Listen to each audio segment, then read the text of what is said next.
Hello everyone and welcome back to my YouTube channel. I hope you guys are having a wonderful day.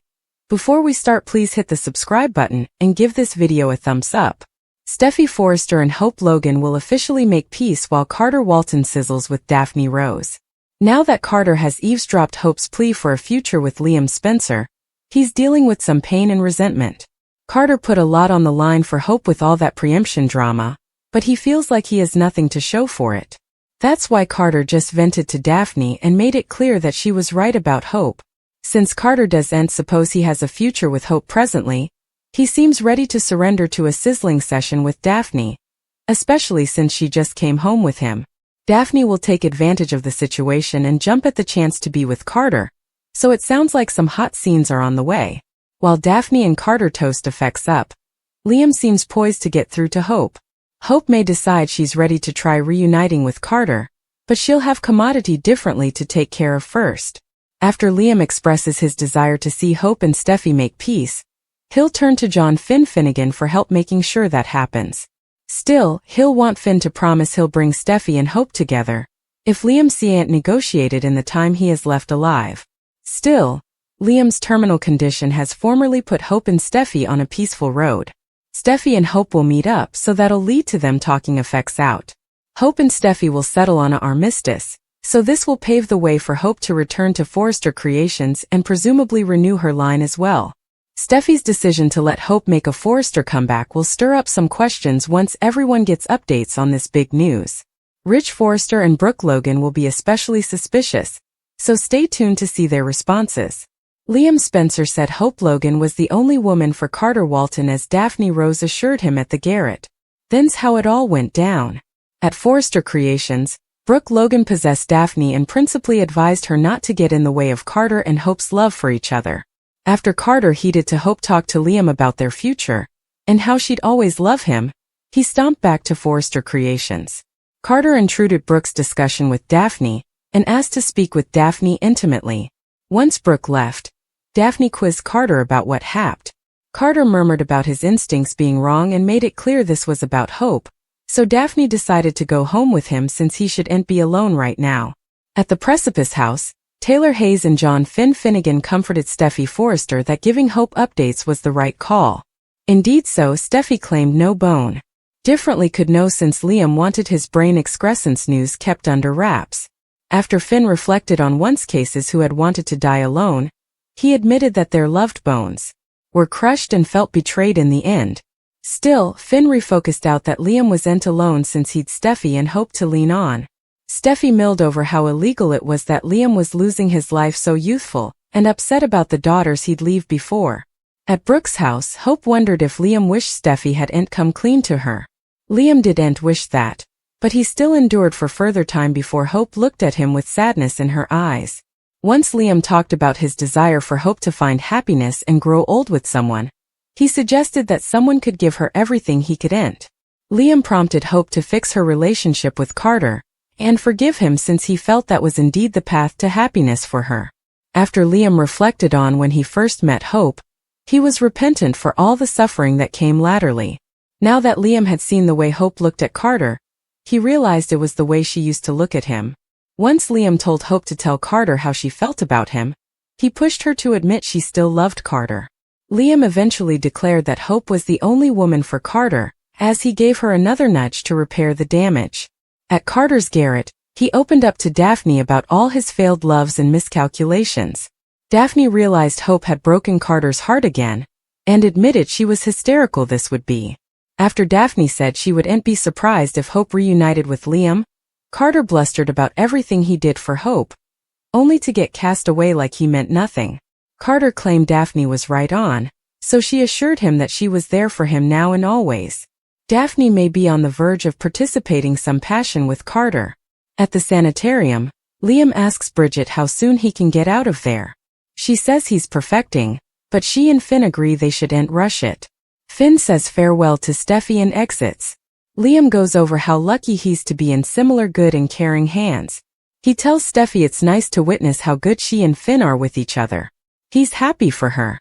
How have you been handling it, however? Luna Nozawa being his son. Bridget's eyes grow wide. Steffy asks Bridget to tell the case to concentrate on his recovery, but Bridget tells Steffy she's concerned too.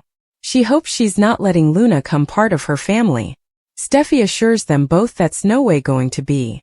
Bridget exits and Liam asks Steffy to tell him that Finn wants nothing to do with Luna. Steffy tells him there are more important effects to concentrate on. Liam persists. This is about her safety and that of the kiddies. Steffy will do whatever she can to put Luna back behind bars. That's her fight. His is getting better. Liam says his fight is easier if he's not fussing about Kelly being exposed to Luna. You're sure that for Finn it doesn't count that she's his natural son, right? Liam knows that Finn's a good man, and that can occasionally work against you. He'd trouble saying no to his blood cousins in the history. Steffy's unconcerned. She's confident Finn will no way allow Luna to be part of their lives. In his office, Finn thinks about Luna crying and hugging her. Lee walks by and realizes he's not okay. How could you be? Knowing Luna is your son. It sickens her, allowing of how Poppy took advantage of him all those times agone. He was only 18 and she was an grown-up. Poppy crossed an insupportable line. She rants that it's no wonder Luna turned out how she did. What with Poppy as a mama and Sheila's blood running through her modes. She doesn't care if she's his son. He needs to stay far down from Luna. I mean it. Finn assures her he knows Luna can have no part of his life.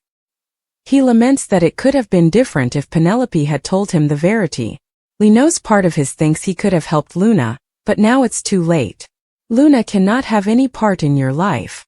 At Il Giardino, Sheila tells Luna that Deacon is still at Brooks with Hope, so they've further time together.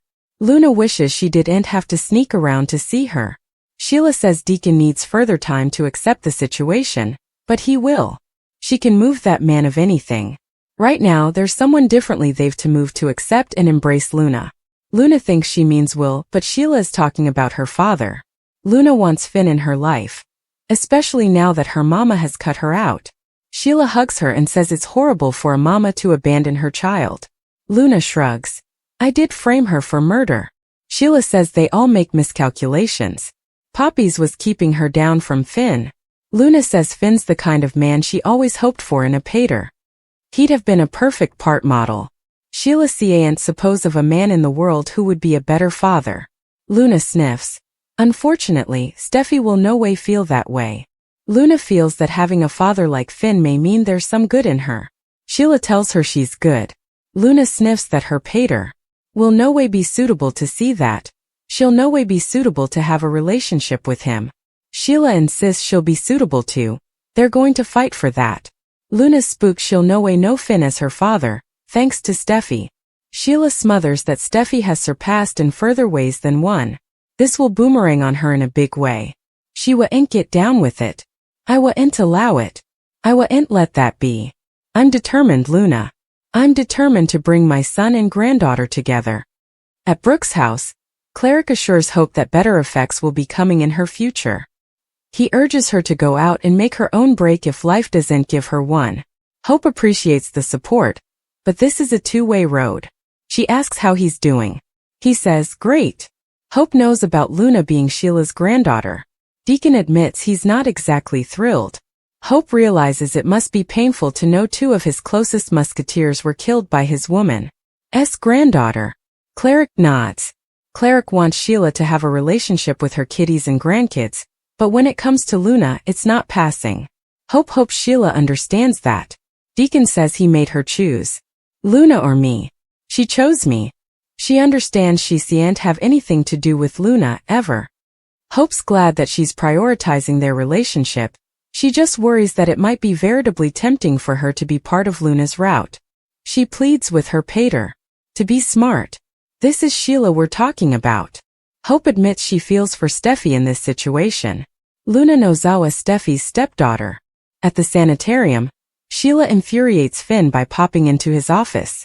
Ignoring him asking her to leave, she asks if he's as agitated as she's for the new addition to their family. You made me a grandmother each over again. At Il Giardino, Luna walks past the pictures of Tom and Hollis and stops. She thinks about Finn being unfit to be part of her life after what she did. At the sanitarium, Finn tells Sheila she needs to leave now. Sheila says she will. I know how you feel about me.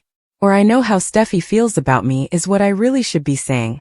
She tells him she had to see him. This is instigative news for both of them. Finn says, "This isn't commodity that you." He yells that Luna killed 2 innocent men and put Steffi in a pen. Steffi would be dead if he hadn't set up her. Sheila isn't excusing any of that, but she's seen Luna, and she hates what she's done. Finn chuckles. Yeah, now. Sheila goes on about what it could be like if she had a loving, positive force in her life. She knows he must have disagreeing feelings right now, but it'll no way change the fact that Luna is his son. Our blood, Finn. Our blood. She pleads with him not to shut her out. Don't let Luna go another day without her father. Finn says she's right, however, she wouldn't have killed those 2 men or abducted Steffi if he'd been there from day one. But she did. And because of that, blood or no blood, she's no son of mine. Sheila rolls. Thank you for watching this video. And do not forget to like, comment, and subscribe.